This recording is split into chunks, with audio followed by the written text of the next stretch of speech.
नमस्कार, जनता की आवाज़ में आपका स्वागत है। मैं हूं दीपक शीला योगी बंसी ब्यावत के साथ। इस वक्त मैं मौजूद हूं एलनाबाद के अंदर।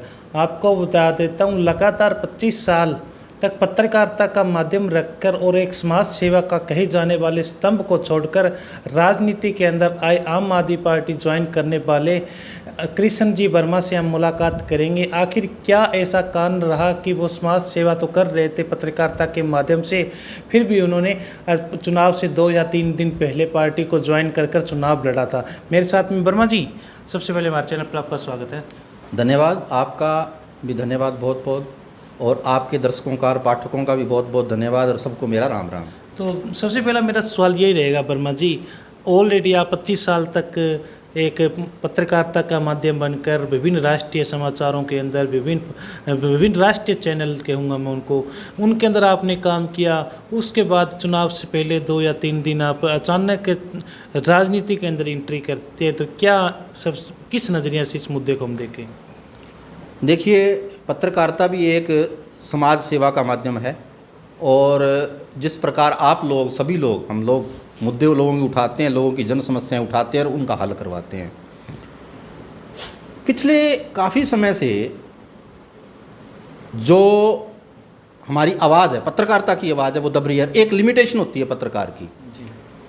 तो उस लिमिट से बाहर नहीं वो जा सकते, और मेरे को इस इलाके के लोगों ने, पार्टी के कार्यकर्ताओं ने कहा भी आप आओ और आप चुनाव लड़ो। तो सारे साथियों ने कहा कि भी ठीक है, बहुत अच्छी पार्टी है, और हम सब जानते हैं भी आप भी जानते हैं पार्टी अच्छी है, आप ज्वाइन करो और चुनाव लड़ो। तो हमने तो लोगों की जन समस्या उठानी है, और हम चुनाव लड़ने के बाद भी लगातार है वो लोगों की जन समस्या उठा रहे हैं।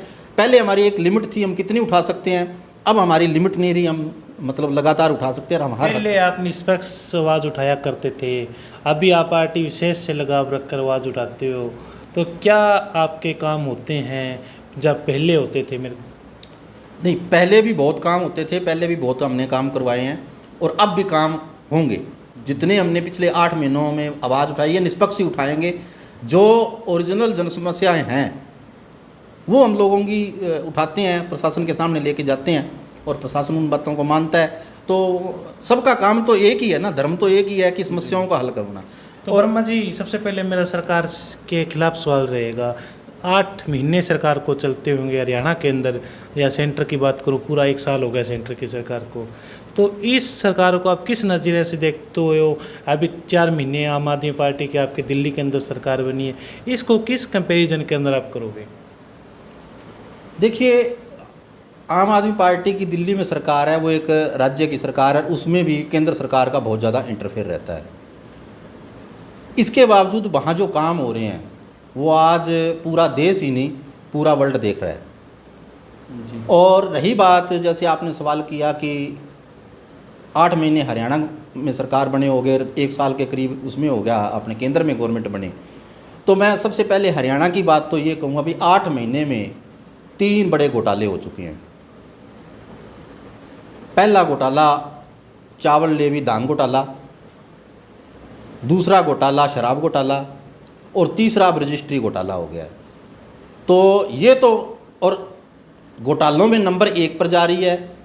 और बेरोज़गारी के जो आपने आंकड़े देखे थे पीछे, बेरोज़गारी सबसे ज़्यादा हरियाणा में नंबर 1 पर है, और ड्रग का मतलब नशे में नंबर 1 पर जा रहा है। तो ये 8 महीने में इनकी उपलब्धि ये है, बेरोज़गारी और ड्रग में नंबर 1 और घोटालों में नंबर 1 आने वाले हैं। वर्मा जी, आपने ड्रग्स की बात कही, नशे की बात कही। ड्रग्स यानी चुनाव से पहले 8 महीने पहले बहुत ज़्यादा हावी था इन क्षेत्रों के अंदर।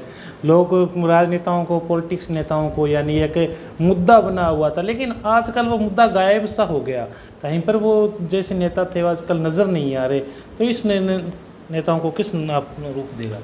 देखिए, जो ड्रग की बात है, ड्रग आज भी उतना ही चल रहा है, लेकिन आज अखबारों में वो जब नेता आवाज़ खड़ी करना बंद कर देंगे तो वो सुर्खियां बननी बंद हो जाएंगी, लेकिन ड्रग उतना ही चल रहा है। और वो चुनावी मुद्दा उन्होंने बनाना था, वो चुनावी मुद्दा बना के और अपना काम करके चले गए। अब किसी का कोई लेना देना नहीं, ना सत्ता पक्ष को है, ना विपक्ष को है, ना ही कोई और जो लोग यहाँ से चुनाव लड़ने वाले थे उनको है। तो ये तो मुद्दा उनका चुनावी था। बाकी नशा जो है वो तो चरम पर चल रहा है, नशा तो बहुत। तो आपने पीछे सीएम साहब पर एक, पूर्व सीएम साहब हुड्डा जी पर आपने एक तो कटाक्ष भी की थी भर्ती घोटालों के अंदर, जो भर्तियां हुई थी उनके बारे में। कौन सी भर्ती थी शायद तक वो पीटीआई टीचरों के 1981 जो पीटीआई टीचर लगे थे, हुड्डा साहब ने लगाए थे, लेकिन आप पर उन पर कड़ा प्रहार किया था। देखिए, वो मैं एक जो सत्य बात है वो करी थी। वो बात सत्य ये है भी 1983 पीटीआई टीचर जो हैं उनकी भर्ती जिन्होंने की थी, गड़बड़ी तो उनमें है, टीचरों में तो कोई दिक्कत नहीं है। हाँ जी, हाँ जी। अगर उसमें गलत लोग लगे हैं, 1983 में कोई गलत लोग लगे हैं, तो लगाने वाले दोषी हैं। वो कौन हैं जो 1983 के 83 आज भुगत रहे हैं? जी, लेकिन पीटीआई टीचरों से मैंने बातचीत की, लेकिन पीटीआई टीचरों ने दुष्यंत चौटाला पर आरोप लगाते हुए कहा कि हुड्डा साहब के बारे में, हुड्डा साहब के खिलाफ केस दर्ज कराओ, तभी हम सरकार आपका पक्ष लेगी। देखिए, वो उन्होंने क्या कहा क्या नहीं कहा इसमें तो मेरा टिप्पणी करना ठीक नहीं है, मुझे इसकी जानकारी नहीं है। लेकिन मैं इतना ज़रूर कहूँगा कि जब टीचर घोटाले, इसी तरह के टीचर घोटाले में जब पूर्व मुख्यमंत्री ओम प्रकाश चौटाला जी और अजय सिंह चौटाला अंदर जा सकते हैं, तो फिर हुड्डा और शिक्षा मंत्री और अधिकारी बाहर क्यों हैं?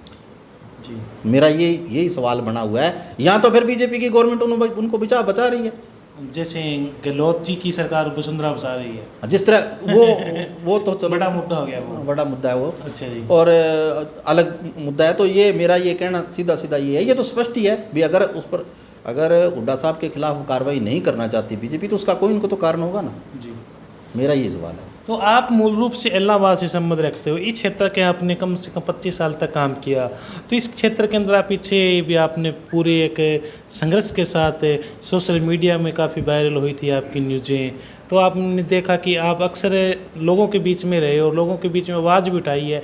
जैसे पानी निकासी की बात करूं या गांव क्षेत्रों को जोड़ने वाली सड़कों की मैं बात करूं, उन पर अभी तक सरकार को क्या सिंगान रहा है आपने? देखिए, हमने जो मुद्दे उठाए थे इस बार लॉकडाउन के अंदर, हमने सबसे जो बड़ा मामला ये था कि जब इन्होंने कहा था राशन देने का भी, हम कम सस्ते दामों पर राशन देंगे, वो मुद्दा हमने उठाया था, सरकार को वापस लेना पड़ा। बिजली का मुद्दा हमने उठाया था कि उन्होंने बिना रीडिंग लिए बिल भेज दिए थे, वो मुद्दा उन्होंने वापस लेना पड़ा। और भी कई, जैसे अपना गेहूँ उठान के, लदान के और कई मामले थे, उठाए थे, वो हल हुए हैं।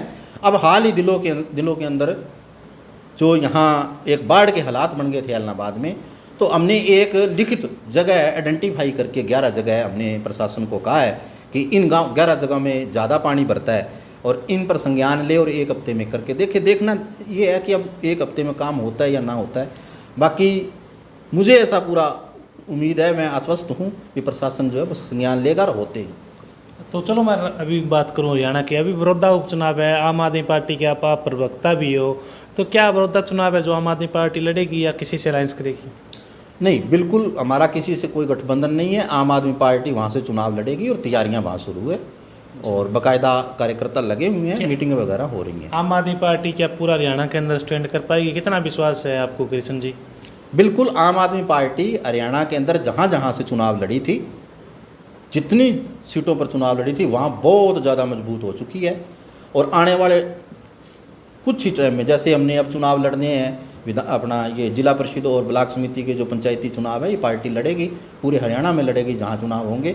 तो आने वाले जो टाइम में आम आदमी पार्टी एक विकल्प के रूप में खड़ी होगी। जी, शुक्रिया सर जी बात करने के लिए। धन्यवाद। चलो, ये थे मेरे साथ में आम आदमी पार्टी के प्रवक्ता कृष्ण जी वर्मा ने मेरे साथ में बातचीत की। आपको उनकी बात कैसे लगी कमेंट करके मेरे को जरूर बताइए। लगातार हमारे साथ बने रहिए, हमारे चैनल को लाइक करें, सब्सक्राइब करें, ताकि आपको हमारी वीडियो हमारे चैनल के माध्यम से मिलती रहे। धन्यवाद।